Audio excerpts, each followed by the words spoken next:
नमस्कार दोस्तों, कैसे हैं आप लोग। बात करेंगे हम अडानी ग्रुप ऑफ स्टॉक्स की।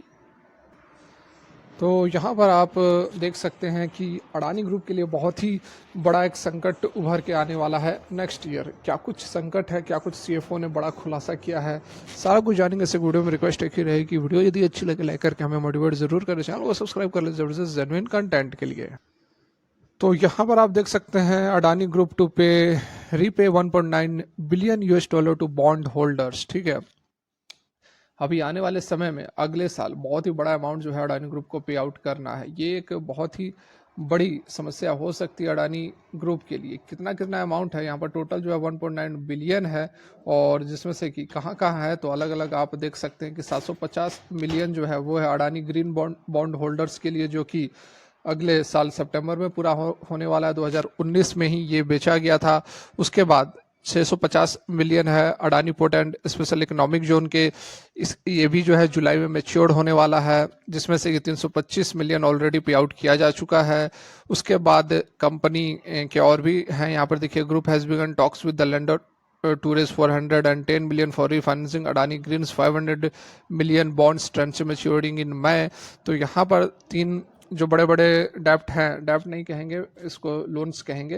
यहाँ पर देखिए 500 का इसको पे आउट करना है, 650 का इसको पे आउट करना है, और 750 का भी आपको दिखाया ही।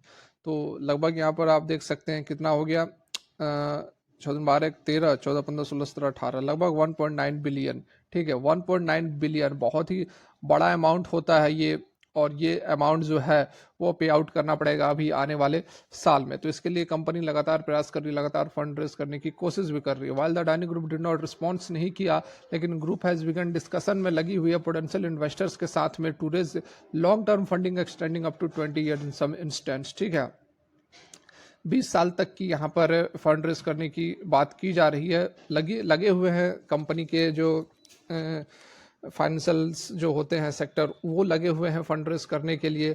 Group feels that the investors confidence in the group has improved considerably in the past few months giving the robust performance of the swing companies। ठीक है, तो कंपनी का यही मानना है कि लोगों का कॉन्फिडेंस पिछले कुछ महीनों से बढ़ा है और बहुत ज़्यादा समस्या नहीं होगी फंड रेज करने में। अकॉर्डिंग टू द ब्लूमबर्ग के द्वारा जो डाटा है, वहाँ पर approximately 7.5 billion US dollar in outstanding bond. Analysts said that the compared to the holding company, refinancing is typically easier in cash flow generating operating companies। ठीक है, यही कहना है कि जो होल्डिंग कंपनी है उसके कंपेयर में रिफाइनेंसिंग वो काफ़ी आसान पड़ता है ऑपरेटिंग कंपनीज में। ठीक है, तो यहाँ पर बहुत ही बड़ा अमाउंट है जो कि पे आउट करना पड़ेगा कंपनी को। ये एक थोड़ी समस्या यहाँ पर नज़र आ सकती है।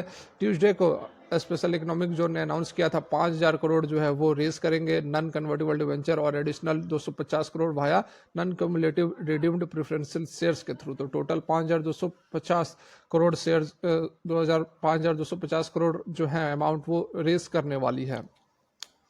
तो यहाँ पर ये एक समस्या निकल कर आ रही है, कंपनी के जो पुराने जो बॉन्ड्स थे वो मैच्योर्ड हो रहे हैं अगले साल। तो इसके लिए अगला साल काफ़ी यहाँ पर चैलेंजिंग हो सकता है अडानी ग्रुप के लिए। और उसके साथ में जो लोकसभा के इलेक्शंस हैं वो भी अगले साल ही होने वाले हैं। जैसा लग रहा है कि फिर से एक बार बीजेपी सत्ता में आएगी, तब तो फिर सारा कुछ अच्छा चलेगा, कोई फिर समस्या होने वाली नहीं है। लेकिन यदि कुछ भी उल्टा हुआ, कुछ भी हेर फेर हुआ, तो उसके बाद अडानी के लिए बहुत ही बड़ी समस्या हो सकती है। एक चीज़ आप समझ लो, हमेशा मैं अभी भी मैं कह रहा हूँ कि अडानी ग्रुप जो है वो 3 गुना, 4 गुना, 5 गुना हो सकते हैं अगले आने वाले 5 साल के अंदर। लेकिन बीजेपी इलेक्शंस जीतनी चाहिए, ये चीज़ आप।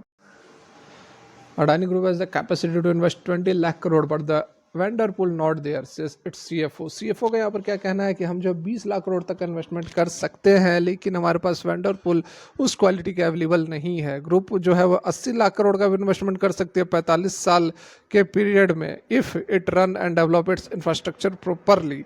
ठीक है, तो यहाँ पर सीएफओ की बातें तो बहुत बड़ी बड़ी निकल कर आ रही है। जो सिकंदर सिंह यहाँ क्या कह रहे हैं कि we actually have the capacity to invest 20 lakh crore, but we do not much capital investment.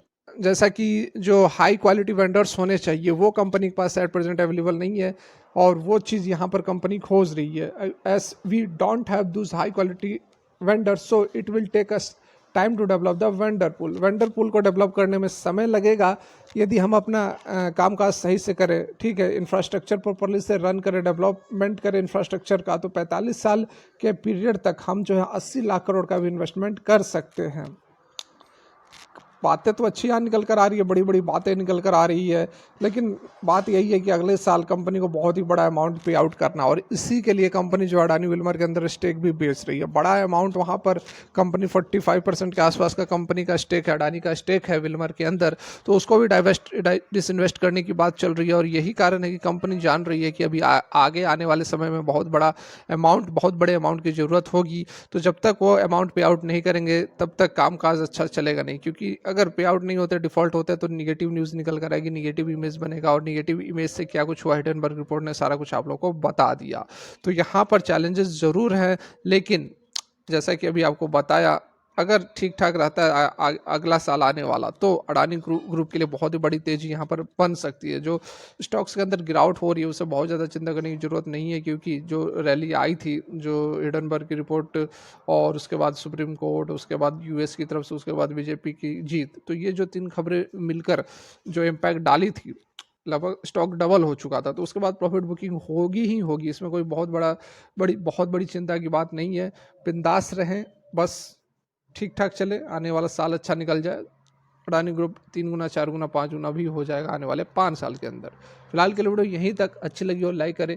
Thanks for watching, have a great day.